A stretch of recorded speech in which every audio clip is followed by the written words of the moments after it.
الحمد لله رب العالمين والصلاة والسلام على نبينا محمد وعلى آله وصحبه أجمعين أما بعد. طيب. Donc nous allons continuer, Inch'Allah, le deuxième cours, toujours dans l'introduction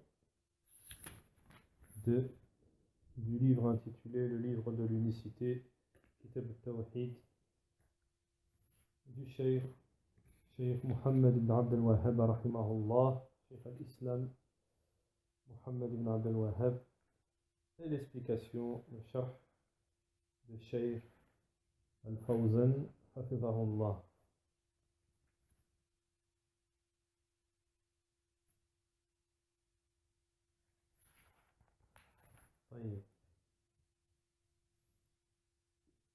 Donc le cheikh nous dit Alhamdulillahi Rabbil Alamin wa sallallahu wa sallam ala nabiyyina Muhammad wa ala alihi wa sahbihi ajma'in wa ba'd fa inna aqidat at-tawhid hiya asas ad-din. Donc il nous dit que le dogme, la croyance de l'unicité, c'est le fondement de la religion. C'est le fondement de la religion. وكل الأوامر والنواهي والعبادات والطاعات كلها مؤسسة على عقيدة التوحيد. Donc le cheikh nous dit, et toutes les obligations, les interdits, les adorations, les suivis, les obéissances, toutes sont des fondements, sont fondées sur la croyance de l'unicité, la croyance au tawhid. Allati hiya ma'na shahadatu an la ilaha illallah, dont le sens est l'attestation qu'il n'y a de divinité qu'Allah subhanahu wa ta'ala, sous-entendu de divinité en vérité, qu'Allah subhanahu wa ta'ala, wa anna Muhammadan Rasulullah, et que Muhammad alayhi salatu wassalam est le messager d'Allah. Al-shahadatan allatan huma rukn awwal min arkan al-islam. Donc ces deux témoignages, la ilaha illallah wa Muhammadan Rasulullah, le chef nous dit, ces deux témoignages sont un pilier parmi les piliers, faisant partie des piliers de l'islam. Donc, et les œuvres ne seront pas acceptées, et les adorations ne seront pas acceptées, et la personne ne sera pas sauvée de l'enfer et n'entrera pas au paradis sans cette unicité, sans ce tawhid, sans authentifier, sans avoir une croyance authentique. وَلِهَذَا كَانَ لِاهْتِمَامِ الْعُلَمَاء. Donc c'est pour ça que les savants donnent une grande importance, une grande occupation, une grande importance, rahimahumullah, qu'Allah leur fasse miséricorde, en ce qui concerne la aqida, le tawhid, le dogme, la croyance, l'unicité. لأنه هو الذي بعث الله به رسوله. Pourquoi? Parce que c'est pour cela, c'est-à-dire pour le tawhid, qu'Allah subhanahu wa ta'ala a envoyé ses messagers. وأنزل به كتب. Et c'est aussi pour cela, pour le tawhid, qu'Allah subhanahu wa ta'ala a envoyé les livres. كما يأتي شرح. Comme cela va venir dans l'explication, le sharh. Inch'Allah. ثم بعدما تصح العقيدة فإنه حينئذ يطلب من الإنسان أن يأتي ببقية الأعمال.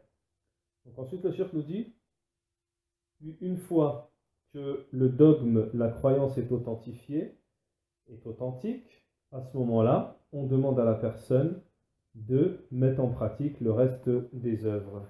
ولهذا سيأتي في الحديث أن النبي صلى الله عليه وسلم لما بعث معاذا إلى اليمن. Donc cela va venir dans le hadith qui suit. Dans un hadith qui suivra, c'est que lorsque le messager d'Allah alayhi salatu wassalam, a envoyé Mu'adh ibn Jabal au Yémen, il lui a dit: tu vas te retrouver devant, c'est-à-dire tu auras en face de toi des gens du livre, que ce soit la première chose à laquelle tu les appelles, ce soit le témoignage qu'il n'y a de divinité à part Allah subhanahu wa ta'ala et que Mohammed est le messager d'Allah. فإنهم أطاعوك لذلك فعلمهم أن الله افترض عليهم 5 صلوات. Et s'ils obéissent à cela, apprends-leur qu'Allah subhanahu wa ta'ala a rendu obligatoire 5 prières fi yawm wa layla, de jour et de nuit. Il a akhar al-hadith, jusqu'à la fin du hadith. Donc le point témoin de ce hadith, c'est dans le hadith lorsque le messager d'Allah alayhi salatu wassalam dit: فَلْيَكُنْ أَوَّلْ مَا تَدْعُوهُمْ إِلَيْهِ, que soit la première chose à laquelle tu les appelles, le témoignage du tawhid de la ilaha illallah. Dans un autre hadith, le messager d'Allah alayhi salatu wassalam a dit: وقال صلى الله عليه وسلم أمرت أن أقاتل الناس حتى يقولوا لا إله إلا الله فإذا قالوها عصموا مني. Et s'ils le disent, donc en français, le messager d'Allah alayhi salatu wassalam a dit: il m'a été ordonné de combattre les gens jusqu'à ce qu'ils témoignent qu'il n'y a de divinité à part Allah subhanahu wa ta'ala. Et lorsqu'ils le disent, leur sang, leurs biens deviendront illicites.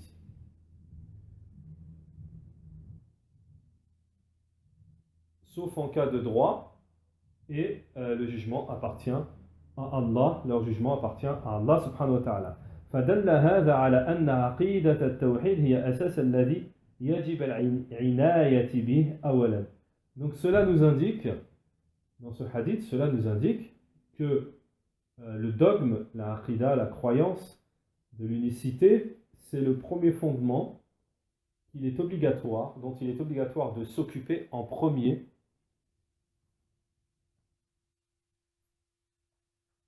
avant toute chose.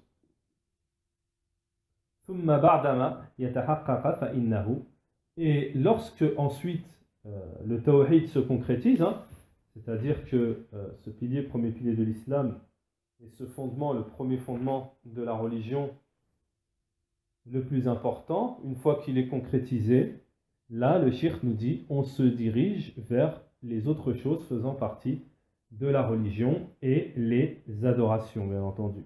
ولهذا كما ذكرنا كان اهتمام العلماء. Donc comme nous l'avons mentionné, rappelé précédemment, c'est pour cela que les savants donnent une grande occupation, une grande importance, qu'Allah la fasse miséricorde, une immense importance au tawhid. ألفوا فيه كتبا كثيرة. Donc ils ont édité, ils ont écrit beaucoup de livres à ce sujet, sur le tawhid, mukhtasara wa mutawwala, que ce soit des résumés ou des longs, des livres qui sont plus longs, sammuha, et ils les ont intitulés Kutub al-Tawhid, les livres de l'unicité, ou Kutub al-Aqida, ou livres de la croyance du dogme, ou Kutub al-Sunnah, livre de la Sunna. ومن هذه الكتب هذا الكتاب الذي بين أيدينا. Donc, et parmi ces livres, au pluriel, le livre, celui qui est entre nos mains et qui s'intitule Kitab al-Tawhid, Kitab al-Tawhid, alladhi huwa haqqullah ala al-abid. le livre de l'unicité, celui qui est le droit d'Allah sur son serviteur adorateur. تأليف شيخ الإسلام المجدد في قرن الثاني عشر من الهجرة النبوية شيخ محمد بن عبد الوهاب رحمه الله. Donc l'auteur, Cheikh al-Islam, le Cheikh de l'Islam, al-Mujaddid, on a déjà expliqué, le revivificateur, au 12e, au 12e siècle de l'Hégire, Cheikh Mohammed ibn Abd al-Wahhab, l'auteur de ce livre, Kitab al-Tawhid. وهذا الكتاب من أنفس الكتب المؤلفة في باب التوحيد. Donc ce livre fait partie des livres les plus précieux en ce qui concerne les ouvrages traitant de l'unicité. لأنه مبني على كتاب والسنة. Pourquoi? Parce qu'il est basé sur le livre et la tradition, le livre d'Allah, Al-Qur'an, et Wassunna, la tradition prophétique, la sunna du prophète, alayhi salatu wassalam, بحيث إنه رحمه الله يورد في كل باب من أبوابه آيات من القرآن وأحاديث من السنة الصحيحة. طيب. Pourquoi? Parce que à chaque chapitre, il est mentionné les versets du Coran, les hadiths faisant partie de la sunna authentique, que ce soit authentique au niveau de la transmission, de la chaîne de transmission, ou dans le sens as-sanad ou al-ma'na. Wa kalam ahlul ilm wal a'imma, et bien entendu accompagné de paroles de gens de science et d'imams. الذين بينوا معاني هذه الآيات وهذه الأحاديث. Donc bien entendu ceux qui ont éclairci, qui ont clarifié le sens de ces versets et de ces hadiths. فعلى هذا نعم, on va donner une faïda au passage. Une faïda au passage. Là, si le shir il a dit à la suite ce qu'on vient de dire, c'est-à-dire ceux qui ont éclairci le sens des versets et des hadiths, c'est parce que les gens de la sunna, ils ne prennent pas, comme le font les gens de l'innovation, les khawarij ou autres, ils ne prennent pas des versets ou des hadiths et ils ne donnent pas les explications des salafs. Ils donnent des explications de leur tête ou des explications de gens de l'innovation.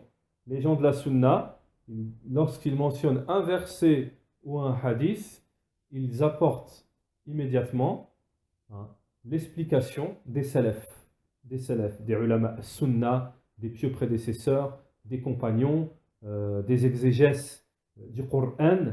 Donc forcément, on appelle ça la tradition authentique, que ce soit dans la chaîne de transmission ou dans le sens. وكلام أهل العلم الأئمة, on l'a dit, الذين بينوا معاني هذه الآيات وهذه الأحاديث. فعلى هذا في كل باب من أبواب الكتاب, من أبواب الكتاب. Donc, et cela dans tous les chapitres, parmi les chapitres du livre. فلم يكن هذا الكتاب قولا لفلان أو فلان. Donc ce livre, Kitab al-Tawhid, ce ne sont pas des paroles d'un tel ou d'un tel. Ou annahu kalam min 'indi al-mu'allif, ou alors ce sont des paroles venant de l'auteur lui-même. Wa innama huwa kalamullah wa kalam rasulillahi alayhi salatu wassalam. Ce sont des paroles, les paroles d'Allah et les paroles du messager d'Allah alayhi salatu wassalam, et les paroles des imams de cette communauté parmi les compagnons min as-sahaba wa tabi'in, et ceux qui les ont suivis et les autres qui les ont suivis parmi les imams, les anciens. فتأتي أهمية هذا الكتاب من هذه الناحية أنه مبني على الكتاب والسنة. Donc le livre il vient d'un certain côté, d'une certaine importance. Il est basé sur le kitab wa sunna, les versets du Coran et les hadiths authentiques du prophète alayhi salatu wassalam. فلا يقال, l'auteur ne dit pas, ceci est la parole d'un tel, ou ceci est la parole de Ibn Abd al-Wahhab, mais plutôt il dit هذا كلام الله, ceci est la parole d'Allah, ceci est la parole du messager d'Allah alayhi salatu wassalam, et ceci est la parole des imams de l'islam. وهكذا ينبغي أن يكون تألف. Et c'est cela qu'il faut absolument, c'est comme ça hein, qu'il faut absolument que soient les ouvrages. Les ouvrages. Donc maintenant nous allons commencer le premier chapitre.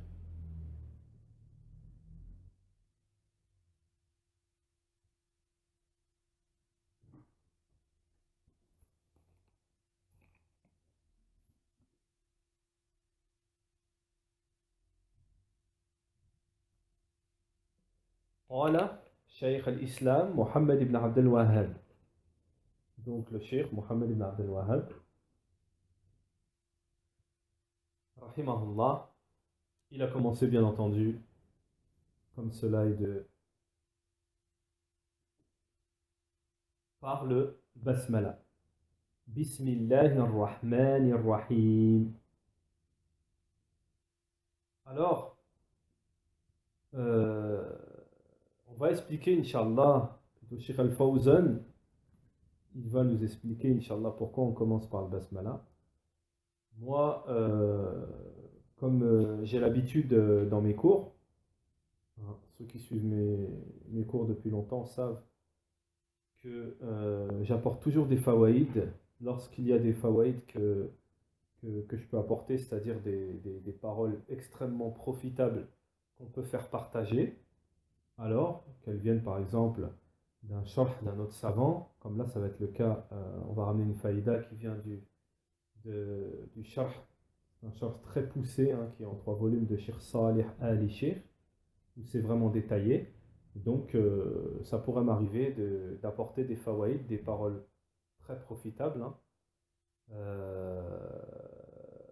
Non pas que Cheikh Al-Fawzan, hein, c'est pas profitable loin de là, mais parce que comme Cheikh Al-Fawzan c'est un mukhtasar, c'est un résumé, donc des fois apporter des fawaïd, hein, il n'y a pas de mal, que ce soit de Cheikh Al-Uthaymin, de Cheikh Salih al-Cheikh, etc. Je l'ai toujours fait dans les cours, que ce soit Thalathat al-Usul, ou que ce soit Qawl al-Mufid ou autre. Donc voilà. Donc vous allez voir justement que c'est une faïda qui, justement, hein, si j'apporte cette faïda, c'est que ce n'est pas pour rien.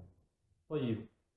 Donc c'est quoi? Alors il faut savoir que Al-Basmala, on va donner, Cheikh Al-Fawzan, il va nous expliquer pourquoi on commence par le Basmala, mais il faut savoir, et c'est là la faïda, euh, c'est que le Basmala, c'est le Tawhid. Le Basmala, c'est-à-dire Bismillahirrahmanirrahim, ça c'est le Tawhid. Ça c'est l'unicité. Alors Cheikh Salih al-Shir, dans son explication de Kitab Tawhid, celle qui est en 3 volumes, il dit Bada'a bil Basmala, huwa al-Basmala yadullu ala thalathati anwa' al-Tawhid. C'est-à-dire que le Basmala, Bismillahirrahmanirrahim, Bismillah, plus précisément, le Basmala nous indique les 3 genres d'unicité. Les 3 genres d'unicité. Alors la première chose, c'est que le bas dans Bismillah, il nous indique l'unicité de la seigneurie. L'unicité de la seigneurie.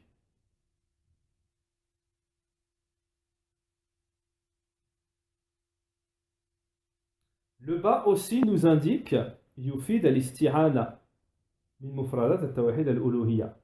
Donc le bas aussi, lorsqu'on dit Bismillah, le bas, il indique le fait, lorsqu'on dit Bismillah, c'est-à-dire le bas, il nous donne une notion, il implique le fait de demander l'aide d'Allah, al-isti'ana, l'aide d'Allah. Et ça, le shirk nous dit ça, c'est le tawhid al-uluhiyya, c'est-à-dire c'est l'unicité de la divinité.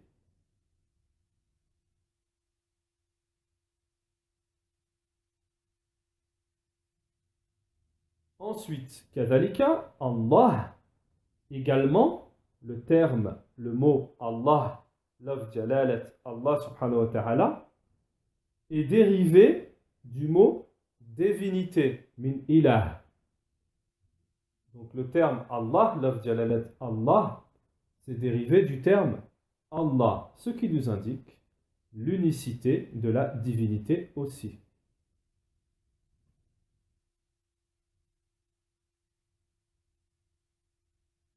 Ensuite, Ar-Rahman et Ar-Rahim, ceci nous indique l'unicité des noms et attributs.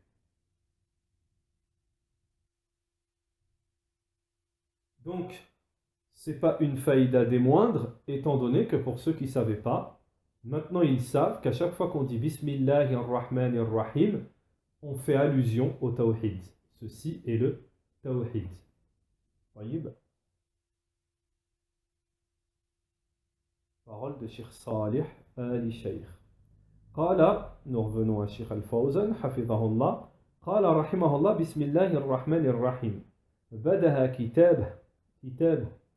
Donc, l'auteur, lorsqu'il dit Bismillah ar-Rahman ar-Rahim, Cheikh Mohammed ibn Abd al-Wahhab, Cheikh Al-Fawzan nous dit, l'auteur a commencé son livre par la basmala, c'est-à-dire Bismillah ar-Rahman ar-Rahim, iqtida'an bin Nabi sallallahu alayhi wa sallam, en prenant exemple sur le messager d'Allah, sur le prophète, alayhi salatu wassalam. Donc ça, c'est la première chose. Le fait de dire Bismillahir Rahmanir Rahim, Cheikh Al-Fawzan nous dit que l'auteur a commencé par la basmala, en prenant exemple sur le messager d'Allah, alayhi salatu wassalam, car lorsque le prophète, alayhi salatu wassalam, écrivait à quelqu'un, il commençait par Bismillahir Rahmanir Rahim fi awwal rasailihi ila an-nas. Dans ses messages, au tout début de ses messages qu'il envoyait aux gens. Wa kana yabda alayhi salatu wassalam ahadithihi ma'a ashabihi bi Bismillahir Rahmanir Rahim. Et aussi le messager d'Allah alayhi salatu wassalam commençait le dialogue avec ses compagnons par ces paroles, ces hadiths, il les commençait par la basmala, Bismillahir Rahmanir Rahim.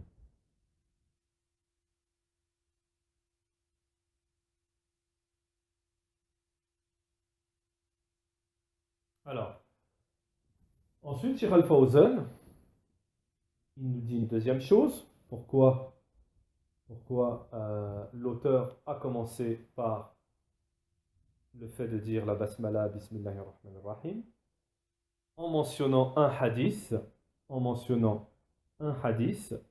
le messager d'Allah alayhi salatu wassalam a dit toute chose qui ne commence pas par Bismillahir Rahmanir Rahim, cette chose sera amputée, coupée. Voyez? Alors il dit, cela signifie que les bénédictions seront diminuées. Et dans un autre hadith, au lieu de mettre la basmala, Bismillah ar-Rahman ar-Rahim, c'est toute chose qui ne commence pas par Alhamdulillah sera amputée. Wa kama katabaha Sulayman. Donc également, cela est une sunna, une tradition prophétique, puisqu'il y a d'autres prophètes qui ont utilisé la basmala. Et nous avons ici, Cheikh Al-Fawzan hafidhahullah nous mentionne l'exemple de Sulayman alayhi salatu wassalam, alayhi salam. Fima dhakara Allahu anhu lamma kataba ila Bilqis malikat as-Saba. Donc l'exemple aussi de Sulayman qui que Allah subhanahu wa ta'ala a mentionné dans le Coran, le récit de Sulayman, que lorsqu'il a écrit à la reine de Saba, Malikat Saba, il a commencé par la basmala. قالت يا أيها الملأ إني ألقي إلى كتاب كريم إنه من سليمان وإنه بسم الله الرحمن الرحيم ألا تعلوا علي وأتوني مسلمين. سورة النمل. سورة النمل. طيب. Ô notable, une noble lettre m'est parvenue.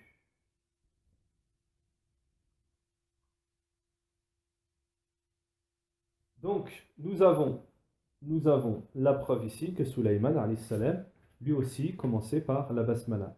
فبدأ بسم الله الرحمن الرحيم في أمور المهمة في المؤلفات والخطاب والمحاضرات والأكل والشرب وجميع الأمور التي هي من أمور المهمة تبدأ بسم الله الرحمن الرحيم. Donc le fait de commencer par la basmala, hein, Al-Fawzan nous dit dans les choses importantes, dans les ouvrages, dans les prêches, dans les exhortations, hein, les cours, dans le fait de manger, dans le fait de boire, dans le fait de manger, dans toutes les choses qui font partie des choses importantes, on commence par Bismillah ar-Rahman ar-Rahim en demandant les bénédictions. Ceci est une demande de bénédiction. Par cette immense parole, on demande les bénédictions d'Allah subhanahu wa ta'ala iftitahan lil umur biha, tout en ouvrant les choses, hein, en commençant les choses par cette parole bénite, Bismillah ar-Rahman ar-Rahim, au nom d'Allah, le miséricordieux, le tout miséricordieux. ومن هنا نعلم أن هؤلاء الذين لا يكتبون. Donc ensuite, Cheikh Al-Fawzan nous dit, à partir de ce moment-là, on sait que ceux qui n'écrivent pas, qui ne commencent pas, qui n'écrivent pas au tout début, qui ne commencent pas par la basmala Bismillah ar-Rahman ar-Rahim, fi awwal muallifatihim, au tout début de leurs ouvrages, lorsqu'ils écrivent des livres, fi hada al-asr, à notre époque, annahum qad khalafu sunnah, donc il faut savoir qu'ils auront contourné, dévié de la tradition prophétique de la sunna. Waqtada'u bil gharbiyin. Et ce qu'ils auront fait, ils auront pris l'exemple. Ils auront pris l'exemple de qui? Des Occidentaux. Des Occidentaux.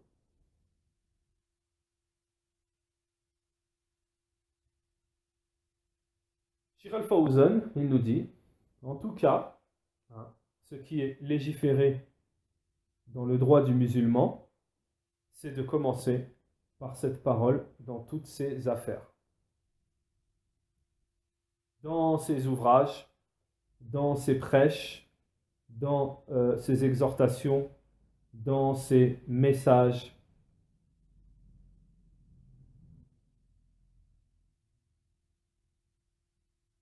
Ensuite, Cheikh Al-Fawzan, il nous dit, bien que cette parole ne s'écrit pas au début de poésie, de poèmes où il y a des choses réprimandables. ولا تكتب أمام الكلام الذي فيه السباب أو الشتم أو كلام قبيح. Et bien entendu, on ne commence pas par la basmala dans un contexte où il y a des paroles d'insultes, et des mauvaises paroles. On doit retirer cette parole. La tuktab amam ash-sha'r wa a'ini ash-sha'r ghayr muhtarim. Donc comme on l'a dit précédemment, ça, dans des poèmes où il y a de l'indécence et où il n'y a pas de respect, on ne commence pas par la basmala, bien entendu. Cheikh nous dit amma ash-sha'r tayyib fala bas. En ce qui concerne les poèmes qui sont bien, hein, où il y a du bien, il n'y a pas de mal, il nous dit le shir. كذلك لا تكتب نعم. Donc ça on vient de le dire, les insultes. ولهذا جاءت هذه الكلمة العظيمة في مبدأ كل سورة من سور القرآن. Donc le shir il nous dit, c'est pour cela que cette parole est venue, cette immense parole est venue au début de chaque sourate du Coran. Chaque sourate du Coran, sawa al-bara'atu wal-anfal fa innaha lam ta'ti baynahum. Il nous dit sauf sauf la basmala, hein, sauf dans toutes les sourates du Coran, sauf entre Surat al-Tawbah et Surat al-Anfal. Entre les deux, il n'y a pas la basmala. Donc, je fais une petite parenthèse rapidement, min bab al-faïda. On donne la faïda parce qu'il y a beaucoup de gens qui se posent la question. La question a été énormément posée. Pourquoi il n'y a pas la basmala? Il y a une divergence à Surat Tawbah. Pourquoi il n'y a pas de basmala? Elle ne commence pas par Bismillahir-Rahmanir-Rahim. Alors il y a une divergence entre les savants, mais il y a des savants qui disent parce que déjà par rapport au contexte, étant donné que c'est un contexte où il n'y a pas de miséricorde dans ce contexte, il y a d'autres savants qui disent c'est parce que entre Surat al-Tawbah et Surat al-Anfal, il y a des savants qui disent ça fait, elles font qu'un. C'est une sourate en elle-même. Donc, entre les deux, il n'est pas parvenu la basmala. Donc voilà, ça c'est min bab al-faïda rapidement. وقد أجاب أهل العلم عن ذلك والله أعلم إنهما سورة واحد. Vous voyez, Cheikh Al-Fawzan, il nous dit la même chose. Il a cette position. Il dit les gens de science ont répondu à cela. Wallahu a'lam, hein, il nous dit, Cheikh, Wallahu a'lam, c'est Allah qui est le plus savant. C'est que cette sourate ne fait qu'un. C'est que cette sourate ne fait qu'un, c'est-à-dire entre Tawbah et Al-Anfal, ça ne fait qu'un. لأنهما في موضوع القتال. Pourquoi? Parce que elle est dans un contexte de combat. Elle est dans un contexte de combat. فهما في موضوع واحد وكأنهما سورة واحد. Donc, elle ne traite que d'un sujet, donc c'est comme si ce n'était qu'une seule sourate.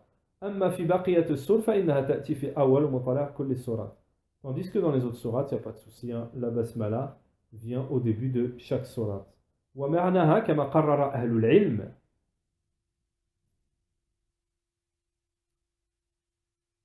Donc, et son sens, le sens de la basmala, c'est-à-dire le sens du fait de dire Bismillahir-Rahmanir-Rahim.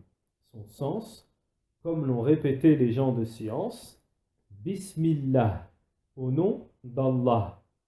Donc là, il nous fait un petit cours, le cheikh, pour ceux qui ne connaissent pas, Inch'Allah, ça viendra, un cours de ce qu'on appelle de grammaire. Hein. Donc il nous dit Al-jar wal-majrour muta'allaq bi-mahdhouf yajib an yakuna muakhiran taqdiruhu asta'in. En gros, pour ceux qui ne connaissent pas Al-jar wal-majrour muta'allaq bi-mahdhouf muakhar. En gros, on va faire une petite explication toute simplifiée pour faire comprendre à ceux qui n'ont pas la langue arabe et qui ne connaissent pas la grammaire. C'est que en fait, on a pris une particule, un morceau de phrase qui devait être au début et on l'a mis à la fin. Le cheikh il explique Bismillahir-Rahmanir-Rahim. Bismillahir-Rahmanir-Rahim ou abda Bismillahir-Rahmanir-Rahim kitabi wa mu'allifat ou abda kalami Bismillahir-Rahmanir-Rahim. Ça donne plus d'importance lorsque dans la langue arabe on prend une chose qui devait être devant. Je mange au nom d'Allah. Si on dit au nom d'Allah je mange, ça a plus d'impact dans la langue arabe. Taïb. Le terme Allah subhanahu wa ta'ala, le terme, ensuite on a Bismillah, Allah subhanahu wa ta'ala, alamun ala dhat al-muqaddasa wa huwa la yusammi bihi ghayr al-rabb. Donc Allah subhanahu wa ta'ala, on nous dit ici, c'est une nomination, un nom, une appellation que seul le Seigneur de l'univers, Allah subhanahu wa ta'ala, possède. La ahad tusamma bihadha al-ism abadan. Donc Cheikh Al-Fawzan nous dit, il n'y a pas une personne qui se nomme, qui est nommée par ce nom, jamais. Hatta at-tawaghit wal-kafar. Jusqu'à même toutes les têtes des diables et de la mécréance, il n'y a pas ما أحد منهم سمى نفسه Allah. Donc il n'y a pas une seule parmi ces personnes ou parmi qui s'est nommé Allah. Cela est particulier pour Allah subhanahu wa ta'ala. Abadan, il nous dit jamais. Il n'y a jamais eu ça.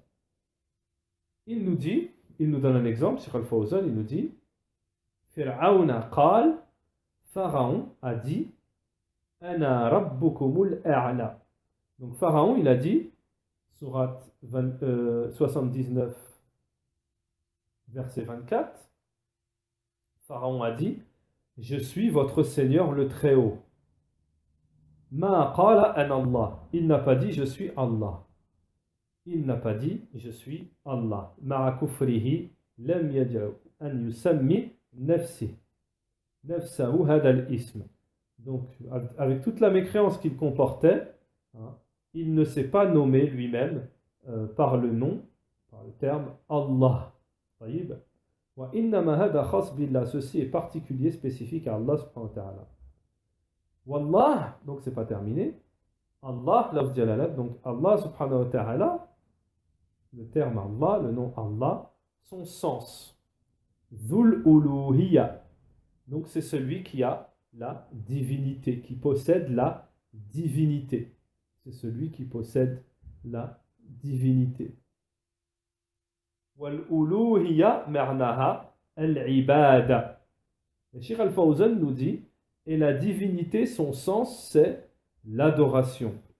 Et la divinité, son sens, c'est l'adoration.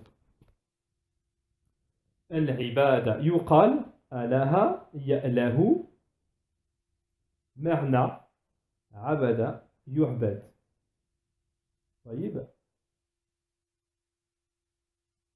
Donc on dit dans la langue arabe alaha ya'lahu, ça a le sens de abada yu'bad. Donc c'est celui qui est adoré. Fal-uluhiyya marnaha, donc le sens de la divinité, son sens c'est l'adoration. Son sens c'est l'adoration. Fallahi marna dhul uluhiyya wal ubudiyya ala khalqihi ajma'in. Donc là on a la définition dans la législation du terme Allah subhanahu wa ta'ala. Ça c'est à apprendre par cœur. Parce que n'importe qui vous demande, et ça c'est très important, et je fais une petite parenthèse, je ramène une faïda, c'est que cette définition qu'on va donner là, c'est la définition d'Ibn Abbas. Elle a été posée un jour par un grand savant à la Mecque, un grand savant dans un dars, et en face il n'y avait que des tullab. Donc c'est pas des awam, hein, c'est pas des gens du commun, c'est que des étudiants. Et comme ça, le cheikh il a dit aujourd'hui, on va apprendre une grande faïda. Je vous pose la question, qu'est-ce que ça veut dire dans la législation? Quelle est la définition de Allah? Et les tullab, ils ont été bloqués, ils ne savaient pas répondre. Taïb. Donc ici, Cheikh Al-Fawzan nous dit Allah, Ibn Abbas, il nous est parvenu d'Ibn Abbas, hein, dans un récit d'Ibn Abbas, que le sens d'Allah, c'est celui qui détient la divinité et la servitude sur toutes ses créatures. Allah, le sens, c'est celui qui détient la divinité et la servitude sur toutes ses créatures. كما جاء في أثر عن ابن عباس رضي الله عنه معناه الله فالله معناه ذو الألوهية والعبودية على خلقه أجمعين كما جاء في الأثر عن ابن عباس رضي الله عنه. والرحمن الرحيم اسما لله جل وعلا يتضمنان الرحمة والرحمة صفات لله جل وعلا وكل اسم لله فإنه يتضمن صفات من صفاته جل وعلا. طيب. Ensuite, Ar-Rahman et Ar-Rahim, le miséricordieux, le tout miséricordieux, ce sont deux appellations, deux nominations, deux noms qui appartiennent à Allah et qui comprennent la miséricorde, qui comprennent, hein, qui englobent la miséricorde.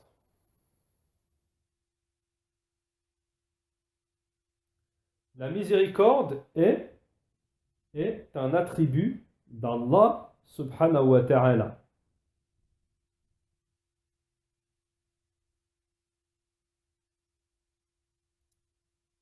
Alors,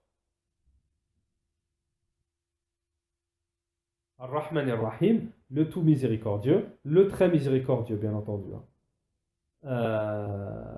Donc, ce sont deux noms, le tout miséricordieux et le très miséricordieux, ce sont deux noms, hein, qui comprennent la miséricorde d'Allah, qui englobent la miséricorde d'Allah.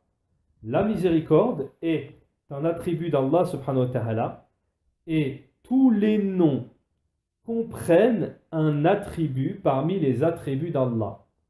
C'est que chaque nom d'Allah, hein, contient un attribut. Il a un attribut. Il comprend un attribut. Chaque nom d'Allah comprend un attribut, nous dit Cheikh Al-Fawzan Hafidahullah. Ar-Rahman. Donc Cheikh ensuite, il nous dit Ar-Rahman, le tout miséricordieux. Ar-Rahman, Rahma amma li jami'il makhluqat.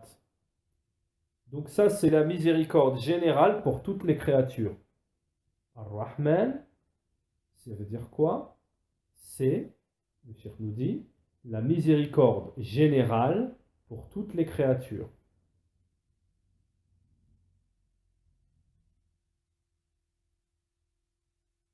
Ar-Rahim, Ar-Rahim, le très miséricordieux, c'est la miséricorde spécifique pour les croyants. C'est la miséricorde spécifique pour les croyants. Kama qala ta'ala, wa kana bil mu'minina rahima. طيب. Far-Rahman. Donc là on a dit Ar-Rahman, ensuite on a expliqué Ar-Rahim. On revient sur Ar-Rahman, le tout miséricordieux. Cheikh Al-Fawzan revient sur Ar-Rahman. Il nous dit, le tout miséricordieux, c'est la miséricorde générale pour toutes les créatures, jusqu'aux mécréants, comprenant les mécréants, les animaux. Innama tu'ish bi rahmatillah. Ils vivent par la miséricorde d'Allah. Donc Allah les a créés les uns les autres par sa miséricorde. Donc sa miséricorde, Ar-Rahman, hein, c'est la miséricorde générale d'Allah subhanahu wa ta'ala pour toutes les créatures.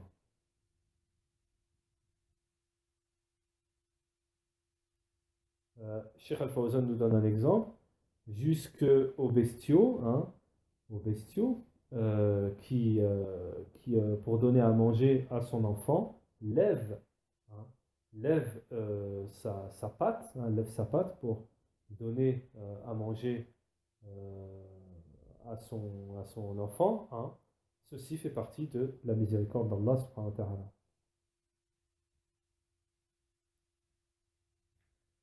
Amma ar-Rahim, tandis que ar-Rahim, le très miséricordieux, فَإِنَّهُ الرَّحْمَةُ خَاصَّةٌ بِالْمُؤْمِنِينَ. Tandis que le très miséricordieux, ceci est la miséricorde spécifique, particulière, hein, pour les croyants. وَكَانَ بِالْمُؤْمِنِينَ رَحِيمًا, Sourate 33, verset 43. Il est miséricordieux avec les croyants. Ça, c'est le dalil. Il est miséricordieux avec les croyants.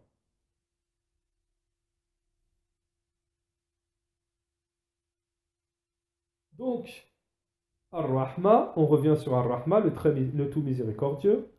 C'est un attribut parmi les attributs d'Allah qui convient à la grandeur, la magnificence et la grandeur d'Allah qui lui convient subhanahu wa ta'ala. Laïsat kar-rahmat al-makhlouq.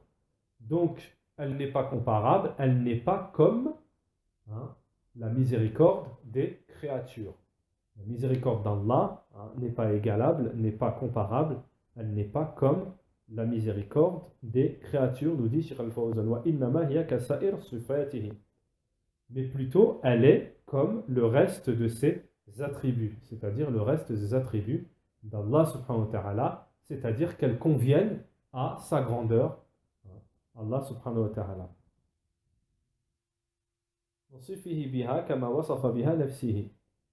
Donc, nous, nous donnons les attributs à Allah, hein, comme Allah se les a attribués lui-même. Walakin la nushabbi rahmatihi. Mais on ne donne pas, on ne fait pas d'anthropomorphisme, ou on ne compare pas plutôt, on ne compare pas sa miséricorde à la miséricorde des créatures. ثم قال بعد ذلك كتاب التوحيد. Donc, nous avons terminé avec Cheikh Al-Fawzan l'explication de la Basmala, puis Cheikh Al-Fawzan, ensuite commence à expliquer, donner l'explication de Kitab al-Tawhid. Nous verrons ça dans le prochain cours, Inch'Allah. ثم قال بعد ذلك, et puis ensuite l'auteur a dit Kitab al-Tawhid. Donc ensuite, dans le prochain cours, nous expliquerons cela, Inch'Allah. Subhanakallahumma wa bihamdik, ashhadu an la ilaha illa ant, wa astaghfiruka wa atubu ilayka, wa sallallahu wa sallam ala nabiyyina Muhammad, wa ala alihi wa sahbihi ajma'in.